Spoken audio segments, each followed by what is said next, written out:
నమస్తే, welcome to Telugu రాజ్యం.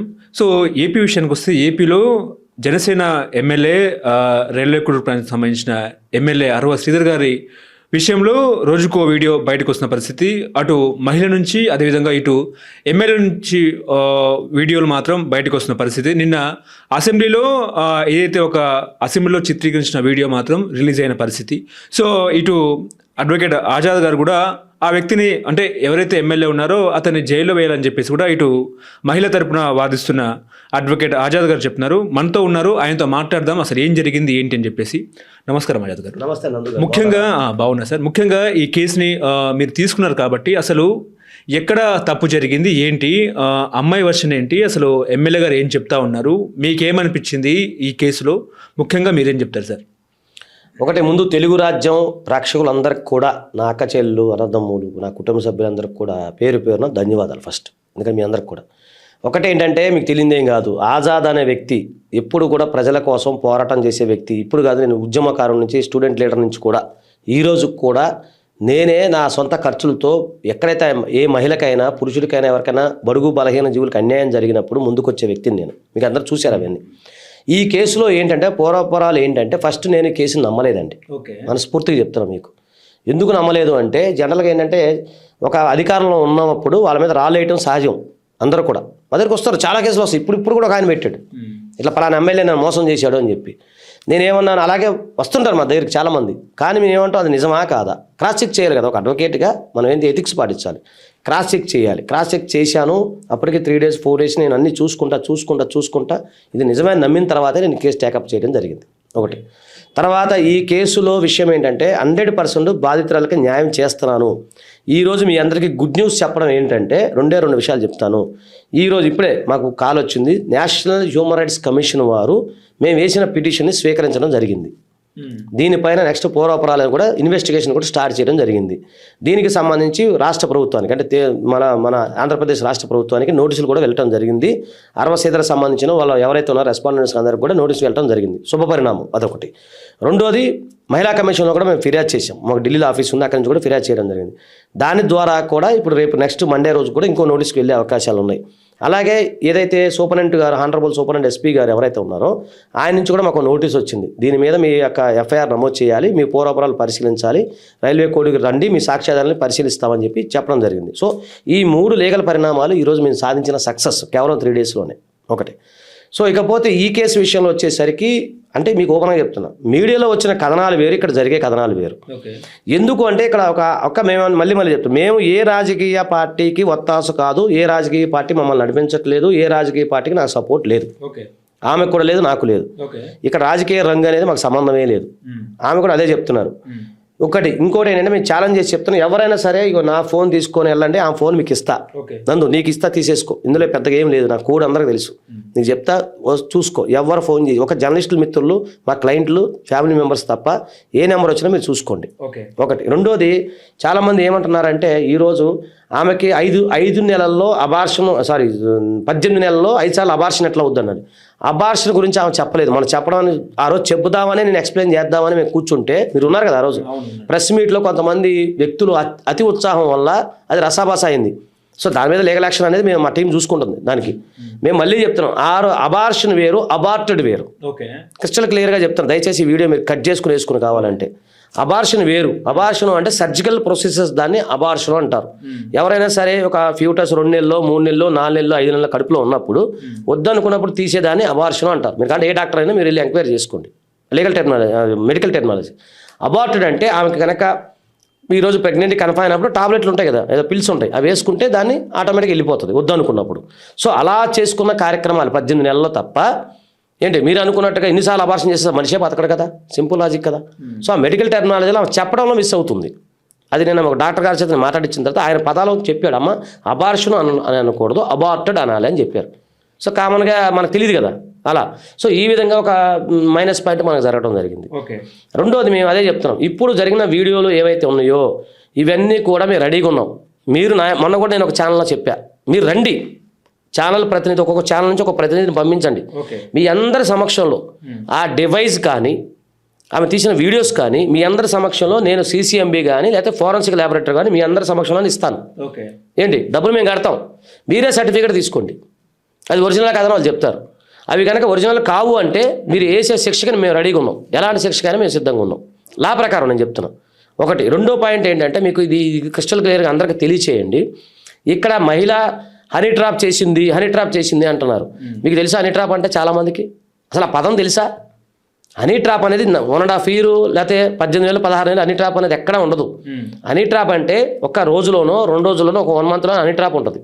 ఎందుకు నాకు న్యూడ్ కాల్స్ వచ్చినాయని చాలా మంది క్లయింట్లు వస్తుంటారు, మనం నొక్కగానే అది హనీ ట్రాప్ అయింది. ఎందుకు ఒక మహిళ మనం మీరు చూశారు కదా ఇన్స్టాలో, కరీంనగర్ సంబంధించిన మహిళ 100 మందితో ఉంది, వాళ్ళ భర్త వీడియోలు తీసి పెట్టాడు అన్నారు. That's called honey trap. ఇది హనీ ట్రాప్ కాదు కదా. ఇప్పుడు ఓకే నువ్వు హనీ ట్రాప్ అయ్యావయ్యా, 18 నెలలు హనీ ట్రాప్ అయ్యావు, ఎమ్మెల్యే స్థాయిలో ఉన్న అభ్యర్థివి, అప్పుడు ఎందుకు కంప్లైంట్ చేయాలి పోలీస్ స్టేషన్లో? వీళ్ళు ఎప్పుడు కంప్లైంట్ చేశారో తెలుసా మీకు? ఎఫ్ఐఆర్ చూసారా? నేను ఎఫ్ఐఆర్ మీకు పంపిస్తా చూడండి. 7/1/2026 నాడు కంప్లైంట్ చేశాడు అతను. ఎందుకు కంప్లైంట్ చేయాల్సి వచ్చింది? ఈ అమ్మాయి వెళ్ళి అక్కడ వేరే XYZ పర్సన్స్ని వెళ్ళి ఇగో నన్ను ఇట్లా మోసం చేశాడు, నన్ను పెళ్లి చేసుకున్నాను ఇబ్బంది పెట్టాడు ఓకే అని చెప్పినప్పుడు అప్పుడు వాళ్ళు వెళ్ళి అమ్మ నువ్వు జాగ్రత్తగా బాబు నువ్వు జాగ్రత్తగా ఉండరా అని చెప్పేసి ఈ అమ్మాయికి లీగల్ నాలెడ్జ్ లేదు, ఎవరు సపోర్ట్ లేదు కాబట్టి ఎమ్మటే ఎఫ్ఐఆర్ నమోదు చేశారు. ఒక పోలీసు వారు మీరు వెళ్ళి ఓపెన్ చెప్తున్నా సార్, ఛాలెంజ్ చేసి చెప్తున్నా, ఒక మగవాడు వెళ్ళి ఒక ఆడపిల్ల మీద కంప్లైంట్ ఇస్తే ఈ రోజు మీరు ఎవరైనా ఏమంటారండి? పోలీసు వాళ్ళు రిజిస్టర్ చేస్తారు ఎఫ్ఐఆర్? చెప్పండి. మీరు ఆల్సో అడ్వకేటు, మీరు LLM చేస్తున్నారని నాకు తెలిసింది విషయము. మీరు ఒక న్యాయవాదిగా చెప్పండి. నా దగ్గర అగ్రీడ్ పర్సన్స్ మగపిల్ల వాళ్ళు ఒక 50 మంది ఉంటారు ఈరోజు. మీరు రండి, నేను చెప్తున్నాను. ఒక అమ్మాయి మోసం చేసిన పిల్లగాలు చాలా మంది ఉన్నారు నా దగ్గర. ఇగో నిన్న కూడా ఒక అబ్బాయి మెసేజ్ పెట్టి, సార్ నా లవర్ నన్ను మోసం చేసి 10 లక్షలు తీసుకుంది, దీని మీద నేనేం చేయగలుగుతాను అని అన్నాడు. సార్ అది నేను మీరు తీసుకుని వస్తారండి, ఇప్పటికే వెళ్దాం, వాళ్ళది ఇక్కడే ఊరు ఎల్బీ నగర్ దగ్గర ఎక్కడో, మీరు నేను వెళ్దాం రండి, పోలీస్ స్టేషన్లో కంప్లైంట్ ఇద్దాం. ఒక మగపిల్లవాడు తీసుకుంటారా పోలీసు వాళ్ళు? మరి ఈ విషయంలో నీకు ఎందుకు తీసుకున్నారు? ఎఫ్ఐఆర్ ఆధారాలు కట్టాల్సిన అవసరం ఏంటి మీకు? దీని మీద ఇన్వెస్టిగేషన్ చేయకుండా ఎఫ్ఐఆర్ కట్టాల్సిన అవసరం, అందులో నాన్ బెయిలబుల్ సెక్షన్స్ పెట్టాల్సిన అవసరం ఏంటి మీకు? మేము ఏమంటాం, సరే పెట్టారు ఇన్వెస్టిగేషన్ చేయండి. 25 కోట్ల రూపాయల వీడియో గురించి మాట్లాడుతున్నారు. అసలు ఆయన ఎమ్మెల్యే గారికి సంబంధించిన అఫిడవిట్ చూసారా మీరు? ఓపెన్ చెప్తున్నా, అది మీకు చూపిస్తా. దాంట్లో 12 లక్షల రూపాయలు అతని ప్రాపర్టీ, అందులో 9 లక్షల రూపాయలు అప్పు ఉంది. అతని ఆస్తి ఎంతో తెలుసా? 3 లక్షలు. ఒక ఎమ్మెల్యే ఆస్తి 3 లక్షలు అయినా 25 కోట్లు ఎట్లా వచ్చినాయి? సరే 25 కోట్లు డిమాండ్ చేసింది అంటే అతని దగ్గర ఎంత ఉంటే 25 కోట్లు డిమాండ్ చేయాలి అంటే ఈ 2 సంవత్సరాలు అతను అక్రమంగా డబ్బు సంపాదించాడా? తమ ఇన్వెస్టిగేషన్ వేయండి, అంతే కదా. ఎమ్మెల్యే మీద ఇన్వెస్టిగేషన్ వేయండి, ఎంత సంపాదించారో తెలిసిపోద్ది కదా. ఒకటి 25 కోట్లకి ఆయనకి ఎన్ని సున్నాలు ఉంటాయి చెప్పమంటే కళ్ళు మూసుకొని 25 కోట్లు ఒక 1 రూపీ తీసేస్తా, ఎన్ని 9 ఉంటాయి చెప్పమని ఆయన చూద్దాం, చెప్పనండి, ఆయన తెలిసింది కదా. ఒక్కటి సార్ మళ్ళీ 25 కోట్లు అనేది అసలు ఏంటండి అది ఆ మాట? ఒక్కటే ఆ వీడియో 29 సెకండ్లు మాత్రమే ఉంది. ఆడియో వీడియో కూడా ఆడియో. నేనున్నాను నందు, మీకు నేను ఫోన్ చేస్తాను, నేను మిమ్మల్ని 25 కోట్లు డిమాండ్ చేశాను, అప్పుడు నందు ఏం చెప్పాలి? అంటే ఇద్దరి మధ్య కన్వర్సేషన్ జరిగితేనే కదా 25 కోట్లు వచ్చేది. అలా కాకుండా ఓన్లీ నేను 25 కోట్లు డిమాండ్ చేస్తే ఎవరికి చెప్పినట్టు? ఆమె మీకు చెప్పిందా, నాకు చెప్పిందా, ఎలాగ చెప్పిందా, పొలాకి చెప్పిందా? తీసుకురా బాబు. ఇప్పుడు అమ్మాయి వద్ద వీడియోలు ఉన్నాయి, అబ్బాయి వద్ద వీడియోలు ఉన్నాయి. పోలీసుల విచారణలో కూడా అసలు ఏ వీడియోని పరిగణలోకి తీసుకొని కోర్టు వారు ముందుకెళ్తారు అసలు? మంచి ప్రశ్న అడిగాను. మీకు తెలియదు ఏముంది, యువర్ ఆల్సో ప్రాక్టీసింగ్ అడ్వకేట్. నేను ఫ్రాంక్లీ చెప్తున్నా, 65B కింద ఏంటి దానికి మేము ఫారెన్సిక్ పంపిస్తాము. దాని ఫారెన్సిక్ వాళ్ళు దాన్ని సర్టిఫై చేస్తారు. చేసిన తర్వాత అప్పుడు ఎవరిది నిజమో ఎవరిది అబద్ధం అని తెలిసింది. మేము రెడీగా ఉన్నాం కదా డివైస్ ఇవ్వడానికి. పోలీసు వారు ఎందుకు 0 ఎఫ్ఐఆర్ కట్టరండి? ఒకటి చెప్పు నందు గారు, మీరు దయచేసి ప్రేక్షకులు అందరూ వినండి. ఎస్పీ ఆఫీస్ నుంచి కూడా వచ్చింది కదా నోటీసు ఎవిడెన్స్ ఇవ్వండి. రైట్. ఎఫ్ఐఆర్ ఎక్కడ కట్టారు? ఇప్పుడు కాదు, ఇది ఎస్పీ ఆఫీస్ నుంచి మేము ఫాలోఅప్ చేయబట్టి వచ్చింది. అంతకుముందు ఈ అమ్మాయి పోలీస్ స్టేషన్కి వెళ్ళింది తెలుసా మీకు ఆ విషయం? అది తెలియదు. 7వ తారీఖు ముందే పోలీస్ స్టేషన్కి వెళ్ళింది ఆమె. వెళ్ళి కంప్లైంట్ ఇస్తే కంప్లైంట్ తీసుకోలేదు. కనీసం ఒక మహిళ వెళ్తే 0 ఎఫ్ఐఆర్ నమోదు చేయాలి కదా. సరే ఇప్పుడు ఎస్పీ నుంచి వచ్చింది, ఇప్పుడు కనీసం 0 ఎఫ్ఐఆర్ నమోదు చేయండి. సరే అది పక్కన పెట్టండి సార్, 0 ఎఫ్ఐఆర్ నమోదు చేయండి, ఈరోజు చేయండి, నష్టమే ఉంది. 0 ఎఫ్ఐఆర్ సుప్రీంకోర్టు చెప్పింది కదా, మహిళ బాధిత మహిళ ఇస్తే ముందు ఎఫ్ఐఆర్ నమోదు చేయాలని 0 FIR. Where is the 0 FIR? ఈ ప్రశ్నకి మీరు సమాధానం చెప్పట్లేదు ఎవరు కూడా. ఏమంటున్నారంటే అమ్మాయి మోసగత్తే. సరే అమ్మాయి మోసగత్తే, మరి నీ బుద్ధి ఆడిపోయింది. ఒక ఎమ్మెల్యే స్థాయి ఉన్న వ్యక్తివి, అంత పెద్ద ఒక నిమిషం సార్, అంత పెద్ద ఉన్న స్థాయి వ్యక్తివి, మనం ఇమీడియట్గా కంప్లైంట్ చేయొచ్చు కదా. ఇంకోటి అతను డివైజ్ని సబ్మిట్ చేయండి, అతని ఫేస్బుక్ని మొత్తం చూడమని, ఎంతమందితో అతను ఉన్నాడో, తర్వాత ఇన్స్టాలో చూడమనండి. ఫస్ట్ 1 year చాలా తెలియగలడు అతను. 1 year టెలిగ్రామ్ ఛానల్లో చాట్ చేశాడు ఈ అమ్మాయితో. టెలిగ్రామ్లో ఒక ఆప్షన్ ఉంటుందంట, నాకు కూడా నా దాంట్లో టెలిగ్రామ్ కూడా లేదు. ఆప్షన్ ఏంటంటే అవతల వ్యక్తి చాట్ కూడా డిలీట్ చేయొచ్చు అంట. అంటే మొదట ఈ అమ్మాయి అతను ఎమ్మెల్యేగా ఎన్నికైన తర్వాత ఈ అమ్మాయి మెసేజ్ చేసి కంగ్రాట్స్ సార్ అని మెసేజ్ చేసిన తర్వాత అదే నందు అలా మాట్లాడుతున్నారు మీరు కూడా. అదేంటంటే మా ఎమ్మెల్యే ఇప్పుడు మా ఎమ్మెల్యే ఉంది తూర్పు నియోజకవర్గం విజయవాడ, అది ఏ పార్టీ అయినా కానీ వెళ్తాము నమస్తే సార్ బాగున్నారు అంటాము, దాంట్లో తప్పే ఉంది సార్. ఆయన చిన్నపిల్లడు, ఆయన గెలిచాడు కాబట్టి చెప్తున్నాం, ఓడిపోయిన ఎమ్మెల్యే పోయి కాకినాడ చెప్తాం మనం. మీరు చెప్పండి సార్. మొదటి పరిచయానికి ఆజ్యం పోసిందే ఈఎంఐ అన్నట్టు కూడా మాట్లాడుతున్నారు కదండి.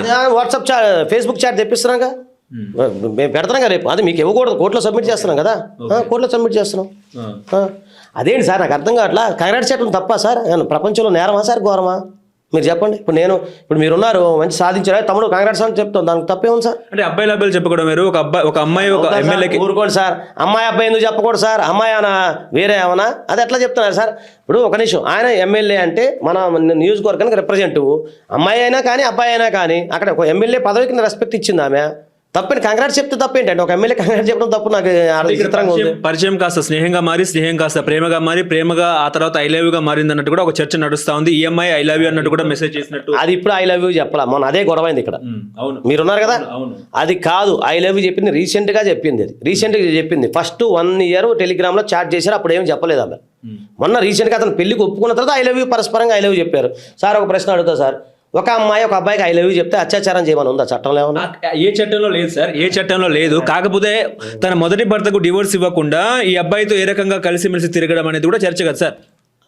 డైవర్స్ వేరు, ఒక అమ్మాయి అబ్బాయి కలిసి తిరగటం వేరు. మీకు అర్థమవుతుందా? మీరు ఆ కోణంలో చూస్తున్నారు. ఒక అమ్మాయి అబ్బాయి బండి మీద వెళ్తే, లేదా ఒక అమ్మాయి అబ్బాయి రూమ్లో ఉంటే, లేదా ఒక అమ్మాయి అబ్బాయి వేరే దగ్గర ఉంటే అది అయిపోయినట్టేనా? కార్యక్రమం అయిపోయినట్టేనా సార్? మీరు చెప్పండి. జనరల్గా ఇప్పుడు మనకి ఆడపిల్లలు ఉన్నారు కదా, మనం అడిగేటప్పుడు ప్రశ్న అడిగేటప్పుడు జాగ్రత్తగా అడగాలి కదా. నేనేమంటున్నాను, ఇక్కడ మీరు శారీరక సంబంధం గురించి మాట్లాడుతున్నారా, మానసిక సంబంధం గురించి మాట్లాడుతున్నారా, లేదు ఆ అమ్మాయి ఇతన్ని మోసం చేసింది అన్నట్టు మాట్లాడుతున్నారా? ఇవన్నీ ఎప్పుడు తెలుసుద్ది? మీరు ఎవరు నేనెవరు చెప్పడానికి ఒక చట్టం అనేది ఉంది. ఇన్వెస్టిగేషన్ చేయమని మేము చెప్తున్నాం కదా, చెయ్యండి, ఇన్వెస్టిగేషన్ చేయండి. మళ్ళీ చెప్తాను, ఆ అమ్మాయి తప్పు చేసిందండి అనుకుందాం. కేరళలో ఒక అమ్మాయి ఏదో ఫోటో వీడియో పెట్టింది. అప్పుడు దాకా ఆమెని అతను ట్రోల్ చేసి అతను సూసైడ్ చేసుకుని చనిపోయాడు. తప్పు చేసింది ఎవరని తర్వాత ఇన్వెస్టిగేషన్ తెలిసింది. ఓకేనా? అప్పుడు ఎవరిని శిక్షించారు? మేము కూడా అదే చెప్తున్నాం కదా. ఒకవేళ ఈమె తప్పు చేసి ఈమె జైలుకి వెళ్తుంది, అతను తప్పు చేసి అతను జైలుకి వెళ్ళమనండి. మీకేంటి ప్రాబ్లము? జనాభాకి ఏమి ఇబ్బంది ఏముంది? మేము ఏమంటాం, దీని మీద చర్చ జరగాలి. మీరు మాట్లాడాలి, ఆయన మాట్లాడాలి, అందరూ మాట్లాడదాం, ప్రతి ఒక్కరు మాట్లాడదాం. మాట్లాడిన తర్వాత నిజ నిజాల మీద ఒక డిస్కషన్ పెట్టుకుందాం. నిజ నిజాల మీద మీరు ఇన్వెస్టిగేషన్ చేయమని చెప్తున్నాం. నిజ నిజాల మీద మీరు ఏదైతే పోలీసు వ్యవస్థ ఉందో వాళ్ళు నమ్ముదాం, వ్యవస్థను నమ్ముదాం, పోరాడదాం. ఎవరు తప్పుంటే వాళ్ళు శిక్షిస్తుంది కోర్టు, అంతే కదా. మనం జడ్జిలం కాదు, మీరు జడ్జి కాదు, మీరెవరు చెప్పడానికి? Accuser is innocent until proven guilty. ఒక వ్యక్తి మీద నేరారోపణ చేసినంత మాత్రం నేరస్తుడు కాదు కదా. ఇప్పుడు నేను కూడా ఆయన ఎమ్మెల్యే ఆయన తప్పు చేశాడు నేను అనట్లేదు, ఆమె కూడా అనట్లేదు. ఇన్వెస్టిగేషన్ చెయ్యండి, అంతే కదా sir. Accused is innocent until proven guilty. First లాలో మనకి ఏం చెప్తారు? అదే కదా సార్. ఫస్ట్ మీరు లా క్లాస్కి వెళ్తే ఫస్ట్ చెప్పేది అదే. నేరారోపణ చేసినంత మాత్రం నేరస్తుడు కాదు. నేను అతను నేరస్తుడు అని కూడా ఇప్పుడు వరకు కూడా మీ ఇద్దరం పదాలు వాళ్ళ, అతను తప్పు చేసినని పదాలు వాడలేదు. మీరు అంత ఇన్వెస్టిగేషన్ చెయ్యండి బాబు, మీకు దండం పెడతా. పోలీసు వ్యవస్థ వారు అందరూ ఇన్వెస్టిగేషన్ చెయ్యండి, చేస్తే నిజ నిజాలు తేలుతాయని మేము చెప్తున్నాం. క్లయింట్ మీ దగ్గరకు వచ్చినప్పుడు ముఖ్యంగా వాళ్ళిద్దరి మధ్య ఎక్కడ చెడింది, ఎలా చెడింది, ఆ వీడియోలు న్యూడ్ వీడియోలు ఎలా బయటకు వచ్చింది అన్నప్పుడు మీకు ఏమనిపించింది? ఒకటి సార్, ఈ ప్రశ్నలు మీరు అడగకూడదు, నేను చెప్పకూడదు. ఎందుకంటే చట్టపరిధిలో ఉంది. ఎందుకంటే ఇప్పుడు ఎన్హెచ్ఆర్సీలో కొన్ని కేసు ఉంది. దయచేసి మీరు అది ఏమనుకో మాకు పెద్దవాళ్ళు. అయితే దీనికి నేను చెప్తాను ఎప్పుడంటే ఇన్వెస్టిగేషన్ హ్యాస్ బీన్ కంప్లీటెడ్ ఎప్పుడైతే వస్తుందో నేను మీకు అందరికీ మళ్ళీ ఎక్స్ప్లెయిన్ చేస్తాను ఏం జరిగింది అనేది. ఇప్పుడు చంద్రబాబు నాయుడు గారికి నారావారి పల్లెలో చంద్రబాబు నాయుడు గారిని సీఎం గారిని కలిసిన తర్వాత అక్కడ నుంచి కూడా ఎటువంటి రెస్పాన్స్ లేదు అన్నట్టు కూడా మహిళ మాట్లాడిన పరిస్థితి. ఆ విషయం చెప్పారా ఏమైనా? చెప్పారు.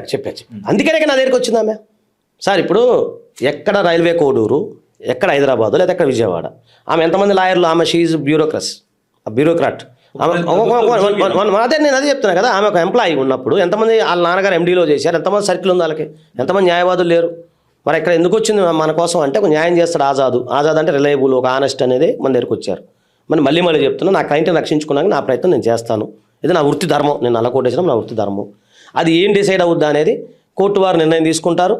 తర్వాత ఒకవేళ కోర్టులో కింది కోర్టులో ఓడిపోతే హైకోర్టుకి వెళ్తాం, హైకోర్టులో ఓడిపోతే సుప్రీంకోర్టుకి వెళ్తాం.